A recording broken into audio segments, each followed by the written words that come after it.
Welcome to the Warning Track Power Hour. I am Dr. Andrew Scant. He is Dr. Michael Werman, Esquire. On today's show, we'll eventually get to talk about the Kansas City Royals and their mediocre stretch coming out of the All-Star break.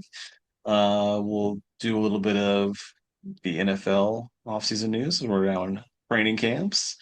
But we'll kick off today with probably the biggest sports story news of the last week or so with LeBron James making his selection to take his talents to the Philadelphia 76ers. Mike, do you think this makes the Sixers the team to beat in the East, or do you not really care?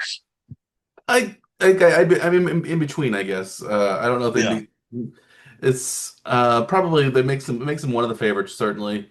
I think the way New York played in the playoffs probably keeps them as the slight favorites. yeah. Um, and so they're the defending champions, and I guess until they're knocked out, I'd say they remain the favorites.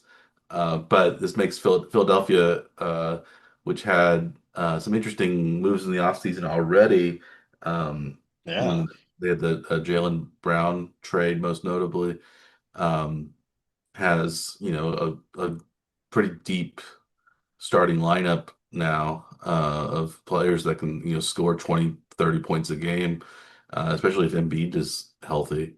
So he yeah, frequently is not, but the 76ers haven't had a lot of success in the playoffs, even though they've had some regular season success the last several years. But um, I don't think, at least since Embiid has been there, I don't think they haven't made an NBA finals. I don't know if they've even made a conference finals, but they've been kind of always seemed like they're among the favorites in the East, but have kind of underwhelmed. But maybe with LeBron there, that'll change. So yeah, I think he ended up going to a team that um, I don't think anyone expected, but maybe is a good fit for him. Um, where I guess he would probably be the slide in as the number three or four forward or uh, most of the time small most. forward or power forward, yeah. He Um, wouldn't have to handle the ball much with um, Maxey and Brown there. So maybe he could do his own thing, be a sort of a point forward type of player like he likes to. yeah. So yeah, maybe it could be it could be a really good fit for him. And he doesn't have to play the fully big man role either, so it should make Yeah, him more dynamic then, right? It's not being, forced into one or all of the roles like he has been at different times in his career. yeah, and I guess it just depends on how he's gonna. He still played pretty well last year, even though he's 41 now. So. Um, Yeah. maybe he signed a 2 year deal for $8 million.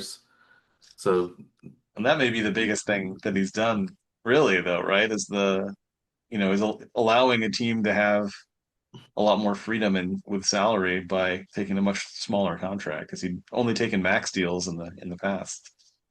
yeah, this is the veteran minimum I think that he took. So yeah, it's interesting. Can Yeah. you imagine taking a $46 million pay cut? Well, if I made him if it was down to 4 million, I wouldn't. I guess it would be a big pay cut. But yeah, it's still a decent salary, and I'm sure he's got endorsement Well, I mean, money. that's what it is. Is one It's year salary was 50 million. Now it's going to now be it's 50, four. 40. Yeah, that's a big So pay cut. I couldn't. I yeah, guess I can't imagine taking a pay cut no, because I've never. mm, I would. you've never been in a position to make 50 million to lose No. that kind of money. I would Yeah. have to owe 40, basically, essentially 46 million uh, Yes. to take that pay cut, and that would be a. I mean, these are like unfathomable numbers for regular people. Yeah, I Like, would declare. I would immediately declare bankruptcy, I guess, if I took a $46 million pay cut. I don't think there'd be another choice. I mean, you would have hoped that this like alternate version of you had been making much, much more than that. So the pay cut is still like you're still able to live comfortably even with Yeah, that kind of pay cut. Yeah, Yeah. it would be some sort of I would be I guess convicted of some sort of major financial crime, and I was uh, given a $46 million fine by the Yeah. SEC, something like that. I mean, hopefully you would have, ended up with some ill-gotten gains that you'd be able to cover that, right? Yeah, yeah, something. Yeah, it would be Unless, some unless you somehow also some sort of spent shady real estate all of it. scam or something that I had Yeah. unburdened or stock swindle or something. But yeah, it's unimaginable to lose to take a pay cut that large for me. I think probably the same for you. Yeah. You would be essentially, yeah, be owing about $46 million if you round it at least. Uh, Easily. Yeah. yeah. So No, it doesn't take much rounding there either, we right? don't, yeah, we So, don't, even though we are the broadcasters of a major podcast, we don't make nearly that much money yeah. here at the Power Hour. Not Could even change close. if we get some new endorsements and new advertisers and things like that. That could I guess that could change, but it doesn't look like it's changing anytime soon here. But yeah, it's a Yeah. big pay cut. You wonder what again. I don't know how much money LeBron spends every year or does, but I'm sure he um, I'm sure he saved a little bit of his vast fortune that he's made over the years. So That's it's over probably half a it's probably billion not. dollars He'd probably in salaries that he's made. dip into his savings if he really needs to. Or do you think that means is like his endorsement numbers are going to be pumped up in the next year? We're going to see a lot more LeBron advertisements to make up the difference in his salary. Yeah. What is you don't see LeBron in a lot of commercials. Yeah. He does Nike beats electronics Pepsi. I thought he was a Sprite. Maybe he's switched over Yeah, it must be. because he was Sprite at one point. I remember. Yeah. But I'm just looking at Nike signed a lifetime deal in 2015 to pay him over $1 billion. And Yeah, that's more than his combined NBA salary. yeah, he did switch from Coke to Mountain Dew and other company beverages. Taco Hmm. Bell apparently he has something with. DraftKings. But yeah, you don't see him in a lot of commercials. You don't see him as make commercials that say like Mahomes is in or Yeah. He's in some. You see him in a few, but it's not like the being inundated by yeah. LeBron in the advertisements.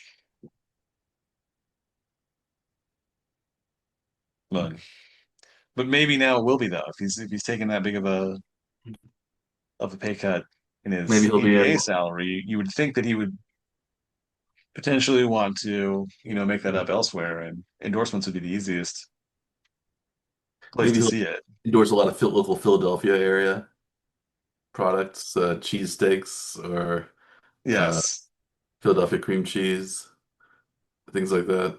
Local food trucks, stuff like that, right? Yeah, He'll be all over the place yeah, in Philly. local credit unions and automobile repair shops, things like Yeah. that.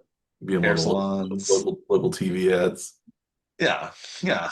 Used car lots, stuff like that. Yeah, grocery store chains. Yeah, stuff. Yeah. You probably don't get Philly advertising though, do you, where you are?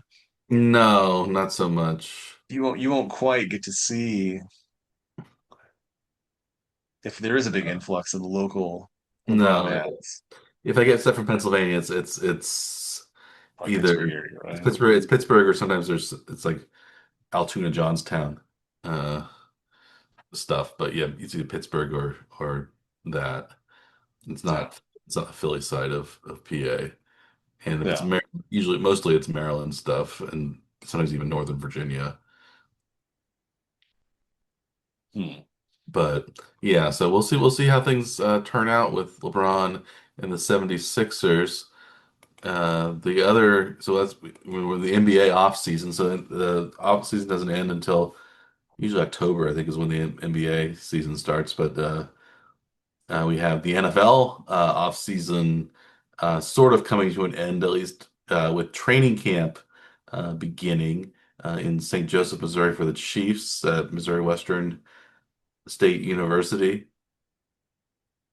Are you looking forward to seeing what happens in training camp for the Chiefs? Do you think Mahomes is going to showcase his full recovery, or will they kind of gingerly bring him back from his injury? Do you think is he gonna not be all? He was I think fully cleared to participate in practice, but I don't know what that really means as far as how he's Yeah. going to be used.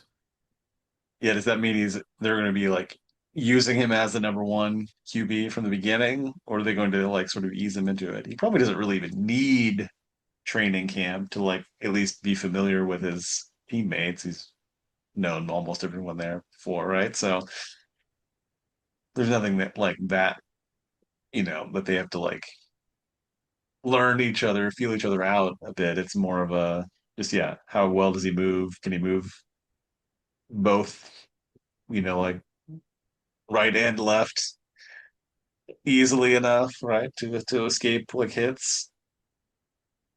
Hopefully, takes some like weak contact first just to make sure he's fully there, right? But Yeah. yeah, I would assume it's probably mostly going to be no contact for a long time, and then try to ease him into it would be the Yeah, hope. you wonder, does he play the preseason games or does he sit those out? Because usually a lot of teams they sit their best players out in the preseason, but the Chiefs historically have played their starters all preseason, and Mahomes has been part of that. Yeah. So Or yeah, I it's don't know. like at least they usually what they do like first team gets like one series or something like that in the first Yeah, they're at game, and least in then maybe a some of the quarter in the second game, and then they sit out the third one, something like that, right? yeah, they're at least in a couple of the games. Whereas I think now, more recently, some of the teams have started to just not play any of their starters, or a few of their starters just not play at all in the preseason. So Yeah, I think that's what was kind of done with like Stafford recently, and maybe Joe Burrow, but yeah. didn't I'd really be play. pretty shocked if Mahomes doesn't want to play in those Yeah, games, but that doesn't mean that he should play in those games, though, too, right?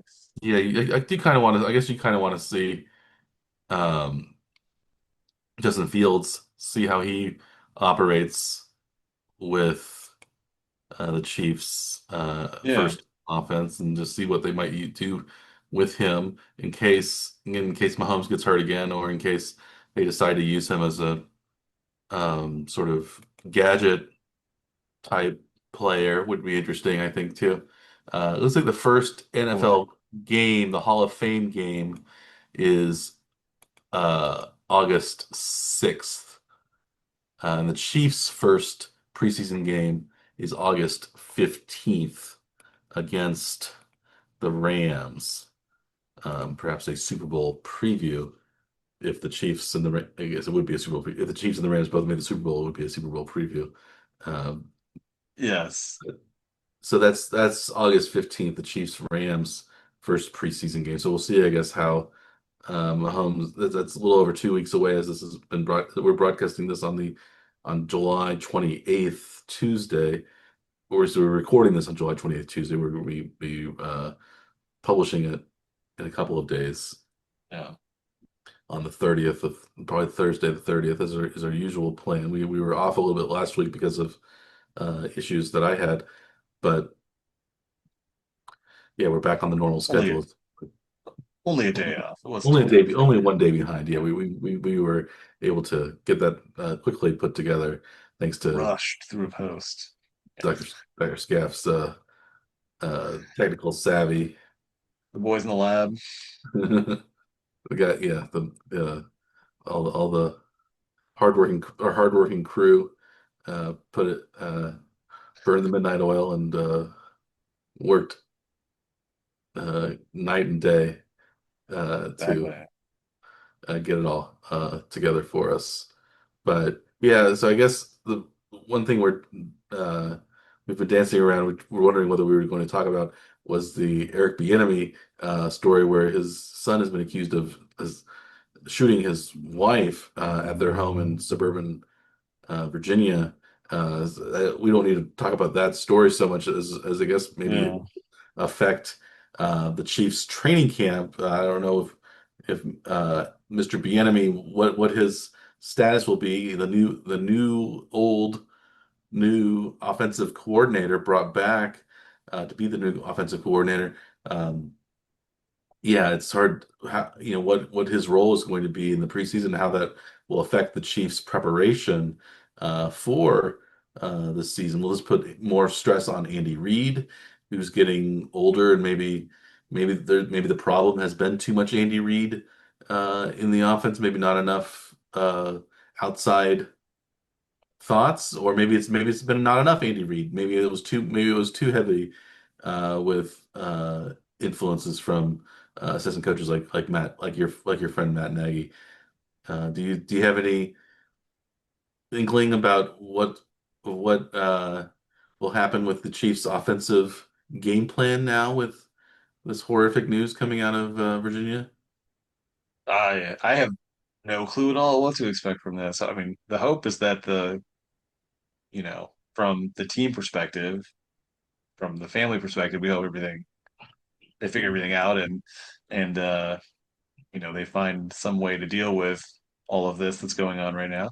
But the team hopefully figures out, what to do also. But, maybe they had already put their plans together, or that they just need someone to sort of shepherd the new strategy and it's already been decided, when they hired the enemy that, maybe just someone will be executing that while he's out of the loop for now. But really, I have no clue what to expect from this. Like he could be gone for, out of the away from the club for weeks or months even. I have no idea what to even expect. I don't know what kind of timetable you can put on that, Mike. It's a pretty unique situation that no one ever really probably plans for. I would Yeah, assume there's no one planning for things like this. Uh, yeah, it's yeah, just a no, I don't. horrible I situation don't. I all don't know around. what to expect from this. This seems like a completely unknown way to handle this and a completely unknown expectation should be made from all of this. This is yeah, crazy. Yeah, well, it's kind of like it seems like these things happen to the Chiefs more than other teams. I don't know. It seems like with Andy Reid's situation with his kids and other shootings that the Chiefs had gone through in the years before that. So it just seems like I don't know if the Chiefs are a cursed team in that sense or not, but it's just a really sobering kind of thing. But we'll see. Hopefully, the Chiefs will be able to um, you know put at least some of these just let's call them distractions, but be able to work and thrive and develop an offensive game plan in Mr. Bieniemy's absence if needed. But yeah, it's a really strange and kind of awful situation. But I don't. Is there any other? Is there any? Have you heard any positives coming out of training camp? Any positive news? Any stories that you've heard? I mean, the biggest thing was that Mahomes was cleared for full duties apparently, but that's really. I mean, it's good to hear that everybody's like in camp and there and able to participate. But yeah, I haven't really heard too much. Have you heard? Have you heard more? I've heard. Well, one guy I know already had it tore his ACL, unfortunately, What? but he was Ethan Downs, defensive end. Uh, Oh, maybe I don't know. He wasn't going to be a starter or anything like that, but maybe challenging making the roster. But he tore his ACL early on, hmm. so so I've only heard kind of negative stories, other than a couple of um, other. Uh, I've heard that Peter Woods is looking good. I've heard the first round draft pick. I heard that Josh Simmons is looking good coming in. Uh, Chris Mansoor, Gibbs is alive. yeah, Mansoor Delane maybe has been a little bit iffy in practice so far. The first, so he's going to be the star cornerback, but the Chiefs do have seem like they have a lot of cornerback depth, especially with L'Jarius Sneed coming back and a couple of Yeah, signings and things like that. So um, even though they lost their top two corners, I think it seems like they have a lot of depth in the second in the cornerback room, maybe the safeties as well. So I don't know. I just yeah, I haven't heard any real stories other than just a couple those couple of things coming out. And just I'm reliant on Arrowhead Pride and other websites like that for my Chiefs buzz. But um, yeah, so I've heard mostly good things coming out of I guess coming out of camp so far. But yeah, the negative stories have been pretty bad. So it's yeah, a lot of interesting or coaching related stories is coming out this week. Was had the story about Kyle Shanahan maybe nearly being killed in a car accident that he had last week. So he had like I think 40 stitches in his above his eye. He was almost blinded. So broken that was bones and yeah, concussion, and yeah, yeah. So yeah, apparently yeah he was. Yeah, just had dropped his cell phone and was looking for it and got distracted or something and yeah, so the what these things can happen. It seems like these things can happen to anybody at any time. It's hard to you can't really predict those. Hopefully, it won't happen to either of us anytime soon. But you never know. The morning truck power hour here. We'll have to go yeah, on one way or another with um, things happening. But yeah, just life that is unpredictable. So. well, the hope is that you just don't have to deal with the what was the Arkansas coach that had the motorcycle accident, Bobby Petrino, and then having to give the press conference in that condition. yeah, with the sort of the sort of neck brace. Where's Bobby Petrino now? He was back briefly as the offensive coordinator for the Razorbacks. Yeah. Oh, now he is the offensive coordinator of, and he's kind of just traces back to the NFL a bit. He's the offensive coordinator for the University of North Carolina. Now he is Bill Belichick's Oh, and Bill Belichick. Oh, offensive coordinator. So interesting. he is North Carolina's new coordinator. So is North Carolina just gonna collect aging coaches? Is that their strategy? Apparently, yeah, he was. Who's the DC then? Is it I guess it's Belichick, isn't he? he's doing a double duty Well, he served kind of as the defensive coordinator head before. coach and de facto DC? Oh, I guess they have Steve Belichick. Maybe is also Oh, part of that. So son, linebacker coach Steve. Yeah, Belichick. Um,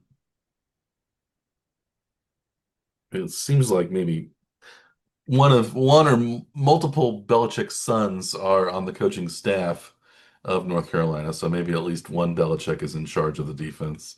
It's hard to say what the. I'm just looking at. I don't see a um, list right now, but um, yeah, Steve Belichick is the line is the defensive coordinator, but another Belichick, I think. Brian Belichick is the defensive back and safety coach. Yeah, there we go. Yeah. Yeah, DC and linebackers. Yeah, Steve Belichick.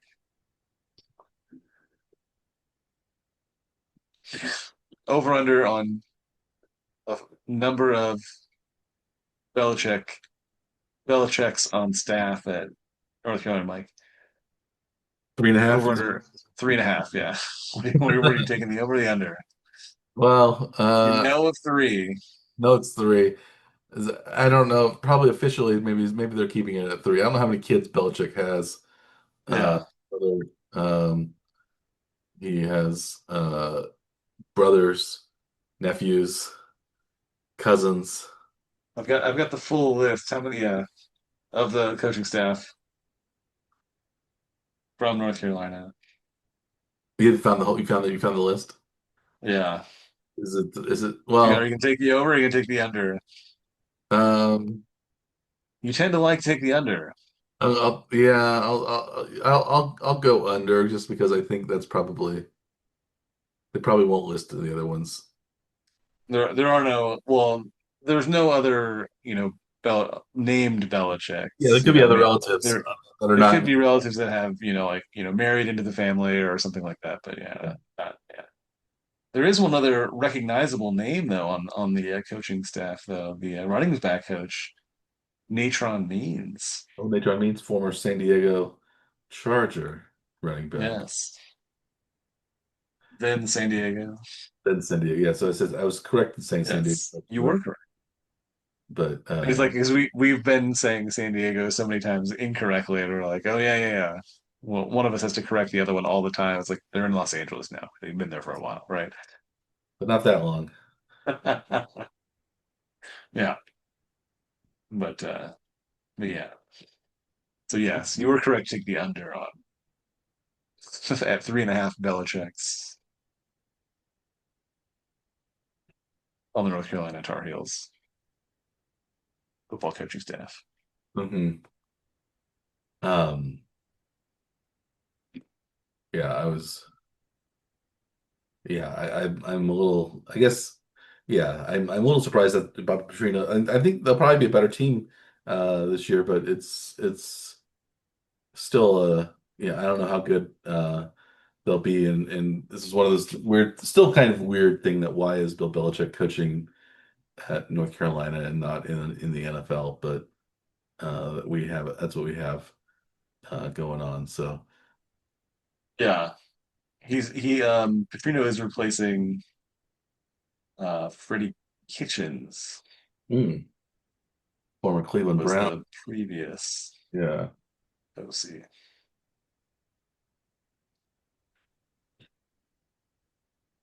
He had some NFL time though too, didn't he? Yeah, he was Cleveland head coach, at least for a while. He was also their offensive coordinator during the Baker Mayfield era at one point too. Um,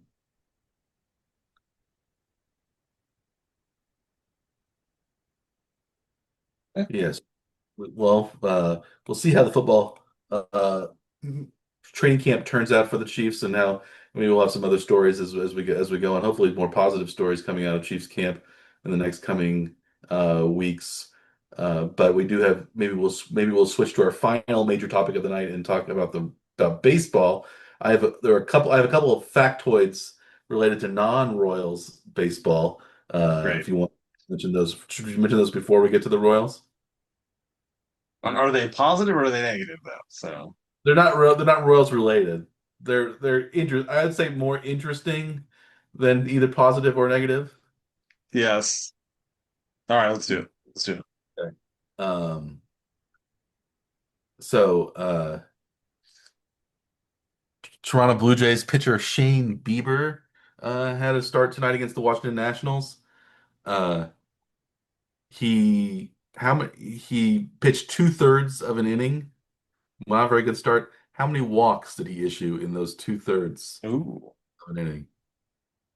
Oh, well, I mean, I'll say so he only lasted 2/3 of an inning. So Only he got lasted pulled 2/3 of before an inning. finishing the first.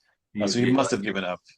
Either give up a ton of hits, a bunch of walks, combination of the two. I'll say, well, four if you just walk the bases loaded and then walk the guy in. Maybe he did that a couple times. I'll say 6 walks. You're exactly That's it. correct. He walked 6 batters in his 2/3 of an inning. He's only the fourth pitcher in the divisional era to walk six batters in the first inning of a game, joining Todd Van Ouch. Poppel, Ryan Dempster, and Daniel Cabrera. Uh, this Wow. was actually a career high ever in walks for even though he only pitched two-thirds of an inning. Shane Bieber, his previous high for walks in a game was five, and presumably he pitched much more than two-thirds of an inning in five. But yeah, he actually walked the bases loaded, uh, and then or the bases were loaded, and he issued three walks with the bases loaded. So he walked in three runs. For you Uh, guys. Wow. um, he threw 42 pitches with only 15 strikes. He's the second player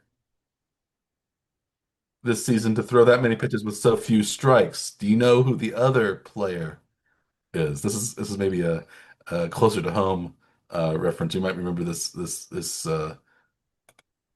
was when Eric Hmm. Cerantola threw only 14 strikes in a 42 pitch relief outing against Tampa Bay on June 30th. Do you remember that Oh, uh, wow. that bad? It's hard to single out bad Royals relief Yeah. this I year. didn't even know that Sarantola had that in him anyway. So he was a very short lived at the majors for the Royals Mhm. because they DFA'd him like shortly after that, and he got picked up somewhere else Yeah, immediately. So he's like gone from the Royals anyway. Well, I think I maybe only saw him pitch once, but it wasn't that start or that appearance anyway yeah. that I Eric that I Cerantola. caught. Yeah. Uh, the Wow. Giants. He went to the Giants, and then he was sent through waivers. Now he is just in the San Francisco Giants organization. It says Yeah. so he's claimed off waivers, taken off the 40-man roster, and now he's in the Sacramento River Cats. So, uh, Yeah. but he yeah had a um That was another casualty of the Royals roster being so thin right now, the how many injured players they have. Like yeah if they sent almost anyone down, someone had to come off the 40-man roster to bring someone else up. And so like basically anybody that faltered yeah ends up having to be like essentially cut and then see if they can clear waivers or not to bring somebody else in. So yeah, it's been a rough season for like fringe major league players for the Royals. Saratola was one of those casualties. yeah. It says though that Shane Bieber was the first Cy Young Award winner to have six walks in an inning, although Hall of Famers Bob Feller and Christy Mathewson apparently also walked six batters in Hmm. an um, so it's not rare company, but not maybe but some good players have had those problems. The other comment was something I made to you already before we went on the air was that the Detroit Tigers replicated the Royals scoring in every inning Mm, hmm. already this year. So they won a game 14 to nothing tonight. I think it was against Baltimore, and Yeah, it was Baltimore. they scored a run in at least one run in each inning that they played, and that was a feat that the Royals had done previously this month. And I was reading that the Tigers were only the 22nd Major League Baseball team to have done that ever, and the Royals and so the Royals are at least two of those occurrences. So that Yeah. puts them in a good company. But yeah, so those are some of the tidbits that I encountered just today reading baseball news. But That's pretty nuts though, right? To like it's only happened 20 times prior to this season, and then it yeah, happens twice in a month. yeah. Well, it's like perfect games or something like that. There are two. It's like They do, it's the offensive version of a perfect game, just about yeah. for a team. They Um, need a name for that, the like the offensive version of the perfect game. yeah, But you have a knack for coming up with names for things like the bequeathed runner we'll call it the for the extra inning plus, runner ghost runner at second base, maybe be an offensive perfect game or something. I'm not sure what it would be. an Uh, OPG. RPG. But it's not perfect, I guess. I don't know. It's hard to Yeah, uh the consistent yeah, the consistent the model the model of consistency. It's the most consistent. yeah. It's some sort of You yeah. could go Well, with like a binary term or something where it's like all ons or something, right? For well, greater than zero every all yeah, non-zeros, all non yeah, yeah, all non-zeros. or yeah, runs every yeah. It's hard. Well, maybe we'll figure something out. We don't need to Yeah, storm. we'll have to ponder this one for a little while. Yeah, we don't It's want to. bizarre enough. It doesn't happen very often, so we probably have time before the next one to come It'll up with a happen. better term. The Royals will do that tomorrow. They already, unfortunately, they lost tonight. They had been 7-3 after the All-Star break. Now they're down to 7-4. They lost a walk-off fashion, probably predictably, perhaps, to the Twins, losing 3-2 in a walk-off triple. They were up 2-1 going into the ninth inning and lost 3-2. Alec Lang, is it Alec or Alex? Alex, I think. Alex. I don't know why I want to say Alec, but he Alex, yeah, with an X, yeah. yeah, he I was like, I'm gave pretty sure it's Alex. yeah Yeah, who's been serving as the Royals closer back to a closer. Um, before the All-Star break. He was doing pretty well, at least in finishing games. But since the All-Star break, I think he's blown yeah, at Alex Lang, least three former saves. Lee Summit West High School graduate. Yeah, He was the Gatorade Baseball Player of the Year in 2014 in the state of Missouri. Lee Summit West. That wasn't even a high school when we were in high school. it was not. No, I think Lee Summit. It was Lee Summit, then something Lee Summit. Was it Lee Summit North? Was that the other one that became a I high think school? so. Yeah, I think there was only one when we started, and then I think there was Lee Summit North. Now it's Lee Summit West. How many? Let's see. Yeah, they're just Lee Summit North, and Lee Summit West are the three major high schools of the Lee's Summit School District. Jim Doran, he lives in Lee Summit, doesn't he? yeah. Which high school did his or did they go to I public think it's school? just the. I think it's just the original The original Lee Lee Summit, Summit they go to. the OG. Yeah, pretty sure that's where they are. Yeah, Okay. I mean, I've been there to watch like school plays and stuff for them. I'm pretty sure it's just the regular Lee Summit. Yeah, it's got to be. Yeah, yeah, it's just the regular one. It's like I don't really pay attention to the directionals. I'm pretty sure it's just the regular one. The Yes, it is. regular one. Yeah, Well, um, yeah. So Alex Lang, as we should not Alec. Alex Lang blew the save and lost the game to the Twins, who are now wins. I think Yeah, 500. They're challenging for the division lead. They're one of three teams in the hunt for the AL Central division. Obviously, all the teams are somewhat in the hunt except for the Royals. Even the Tigers have kind of gotten back into it a little bit, but the Royals are challenging now for one of the worst, the worst record in the majors. Um, Definitely, um, what's they have tied for the. I guess they're only tied for the second worst in in the American League. They're 45 and 63. The yeah, Athletic, yeah, they haven't updated it yet on ESPN. It doesn't seem like this game's been slow to update. yeah. Yeah. They haven't put the Royals score up yet. I mean, the score is up. It shows that they lost, but they have not updated the standing, which is odd. Yeah. Yeah, somebody's dropping the ball at ESPN. Ah, Um, Hope somebody's getting fired for that blunder. Although ESPN has fired a lot of people recently. Have you seen that? They laid off a lot of um Yeah, so they didn't they like make an announcement for somebody that they like on air even like what like found out like on air that they were being laid off. Carl Ravitch got laid off. Cam Newton laid off. Oh, Ryan Clark. Uh,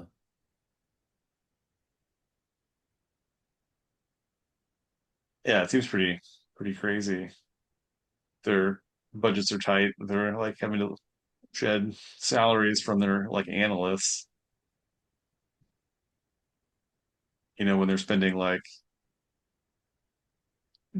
hundreds of millions on some of the contracts that they're getting for like to, acquire rights to broadcast yeah, certain sports. But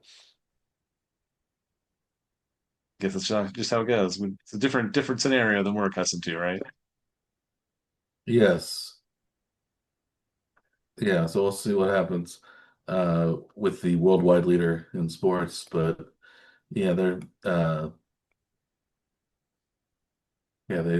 tightening their belts at ESPN for I don't know why, but I No. guess probably cable. I'm sure cable ratings have been declining for years because of cord cutting and things like that. But it seems like sports Um, people um, want to watch live TV for any nowadays.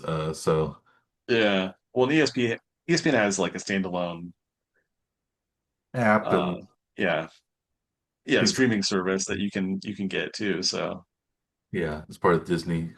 Uh, but yeah, so I yeah, mean, even that can even like the cord cutters can even get around lack of access to ESPN by going directly to them, I guess, right? Rather than having to have standard cable. true. But But there's still yeah, and they still have issues though. still has some issues. So As unlike as do the Royals, I as don't think there do are any yes. layoffs coming at the Power Hour. Are there, Dr. Scott? You haven't heard anything from the higher ups I have not heard anything. Well, on air, maybe one day we'll find out. on their talent? But There. on air talent will be being trimmed.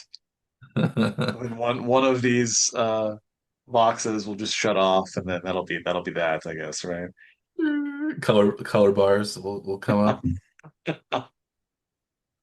Not now unavailable. The American flag and some sort of technical difficulties signal. Yeah, but It's unlikely to happen, Mike. yeah, I don't think would it have would it happen with like PTI? Would one of them be fired in the middle of uh During a broadcast. yeah? Who would, I don't know. It's if one of PTI got possible, I guess. who do you think would get fired first? Michael Wilbon or Tony Kornheiser? I think Wilbon does multiple duties there because I think he does like a lot of the NBA coverage. So I don't know. I don't think Kornheiser does anything else. So they might go for him, I guess. I don't know. I don't know either. He does. I don't know. Do you watch PTI regularly? I've been watching it for I haven't years, and I watched it I for still watch years. it. Yeah, I haven't watched it really for years, so but like he did. Kornheiser does like a lot of the shows like from home. They just like they did during COVID. yeah. Like he kind of stayed there basically for a lot of it. Like he wasn't coming in to do the shows. He would just do them from home for like even now sometimes. Hmm. But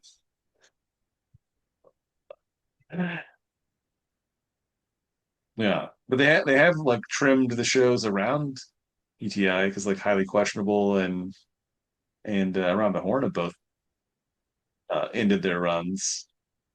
Yeah. There was a block of shows that in the afternoon, and that's the only remaining one now. PTI. Yeah. Yeah. Well, So yeah, they've trimmed shows from the roster that way too in the past couple of years. Hmm. Not just on air analysts, but like entire shows. Yeah,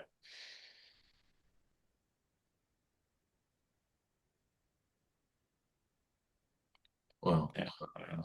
Maybe they'll ask us to come up to the bigs one day, take one of the yeah, slots. I'm sure they will. Well, after Right. they once we get fired from the Power Hour, we'll be A asked. spectacular exit from the Power Hour. Yeah, that's it. Yeah, we'll see. We'll see. But I don't know if we have anything else we want to talk about tonight. We've gone a bit. We've been talking a little about the Royals. Any other Royals news that we want to? Since they're still injury prone. Bobby Wood Jr. still on the injury list. There was one good piece of news though from the last week though was Salvador Perez breaking Brett's career Oh yeah, home run milestone. 318, I believe. Was that the Yeah, number? number 318. Yeah, that was probably the big like nice story at least out of Kansas City. I think they won. They managed to win both the games that he tied Brett's franchise record and then broke the franchise record. So yeah, that was also nice that they managed to do that in wins. So they get to Yes. celebrate not just the game, but the milestone as well. You kind of hate to see it when it happens like in a devastating loss or something, and you're like, well, we're happy that we did this, but the game was awful, and yeah, 14-3 loss. Yeah. right, One bright spot. But yeah, the yeah. um yeah, so uh The other the, thing I thought was interesting though was Sal, I believe, is only if he can manage to get I think six more home runs before the end of the season, he would get to the number five spot on the all-time home runs by a catcher. oh, So that puts him in pretty elite company. Do you see Sal as a Hall of Famer, Mike? I think he's borderline. I think it probably depends on if Yadier Molina makes it. I think if Molina makes it, then I think Perez could make it. But I think Yeah, if is not in it, probably Perez is also not in it. I think Molina, they just because they seem to be both recognized kind of as the best catchers in their league for a long time, yeah, and both played on pretty successful team, at least teams that won a World Series. The Royals had some success in the mid 2000s, and so and they're both Missouri. They're both I think of them. I don't know as being somewhat linked. Uh, I think Molina's more seen as a defensive catcher, maybe more than Perez is a little bit more offensive minded, but. I don't know. I see those two as I as think similar. it's similar. If one doesn't make it, I don't think the other one will. But if one does, I think the other one will as well. So that's They do both seem to be well liked by the writers though too, which yeah. they're the ones that make the votes because it is the Writers Association that oversees the Hall of Fame voting. Yes. So that may be a positive in their factor, right? Yeah, I think that always Yeah, helps for they sure. are well liked players. Yeah, Yeah. I'm looking at the career WAR. Yadier Molina is 41.6, which doesn't seem too high, but catcher WAR has been kind of just hotly debated, I think, especially defensive statistics, yeah, uh, because a lot of it was based on pitch framing, which is now no longer an issue. right. And so, yeah, so 35.2 is what Salvador Perez is. So he's a little bit below Yadier Molina, but he has better offensive statistics. And I think most of the defensive problems were again based on stuff that shouldn't really be an issue. It's pretending balls or strikes is really the where the framing technique came in. And traditionally, at least Perez was seen as one of the worst pitch framers in the game. Um, Yeah, but he had so a very high success rate at identifying, much, challenges for ball yeah, strikes too, right? yeah, um, yeah. This year, yeah. So they're similar in WAR, but yeah, I think Molina was seen as the superior defensive catcher, whereas Perez is more the has been seen as the probably better offensive player. Molina, looking at the career stats here. Perez, 318 home runs, 1,060 RBIs, 751 OPS. Molina was 176 home runs, 1,022 RBIs, 726 OPS, so not quite as high. But he also Similar stats though. similar stats. Why he his on base percentage is 327 and Perez is only 299 on base percentage. So his on base so Perez is also is known for not being a selective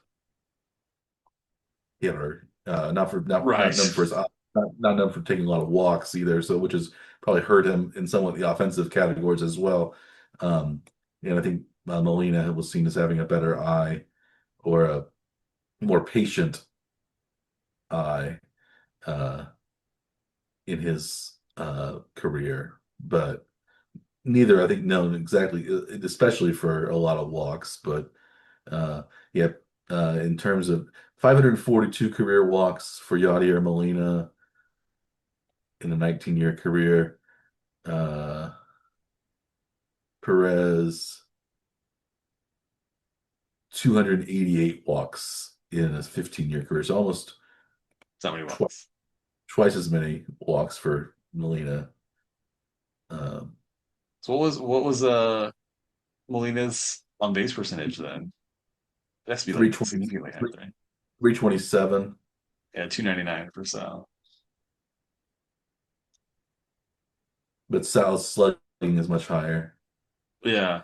52 to Well, so Molina. if Sal plays another 4 seasons to get to the same number of seasons that Molina had, I don't think Sal's going to play 4 more seasons. Maybe two, be my No, I guess. don't. Yeah, But but they would have, if Sal finishes his career with Kansas City, they both have played their whole careers with the same club, which is yeah, another similarity that doesn't typically happen by a lot of major league players and in the free agent era, which has gone on for our entire lives.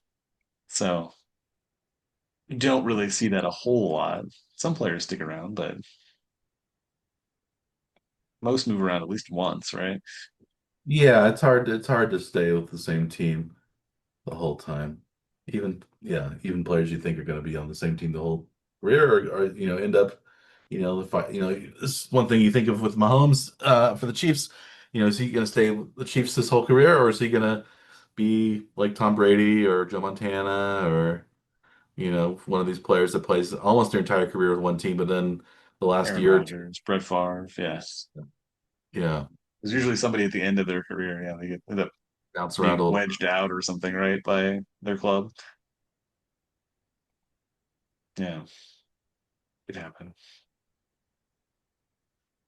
It happens, but we'll spend our entire career here with the Warner Truck Power era, I think. Um,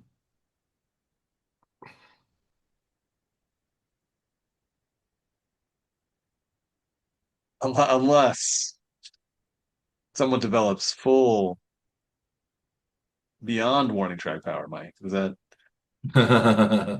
unlikely. that's doesn't usually happen late in careers, right? Yeah.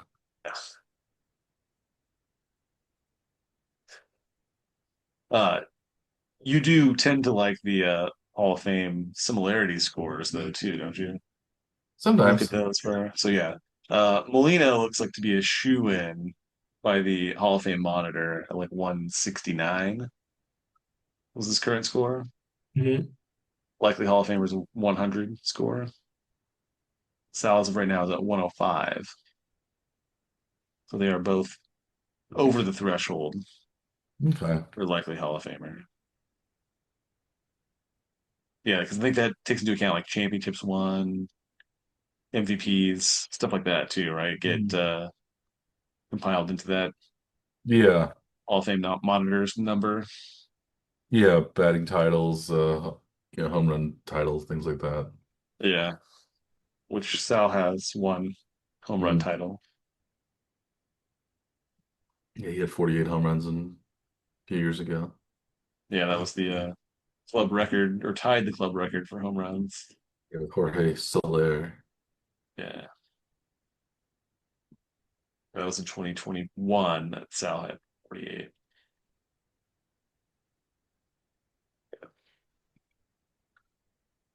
Well, on that note, I think maybe it's time to wrap up this week's episode of the One Trick Power Hour. We will be back just like hopefully the Royals will be back uh, and kicking next week, and maybe try to eat into some of that deficit they've made in the division. I think they're 11 games behind right now, something like that. We're 11 and a half, maybe 11 and a half now with the loss that they just took. So Yeah, it's not looking good for the Royals' playoff chances.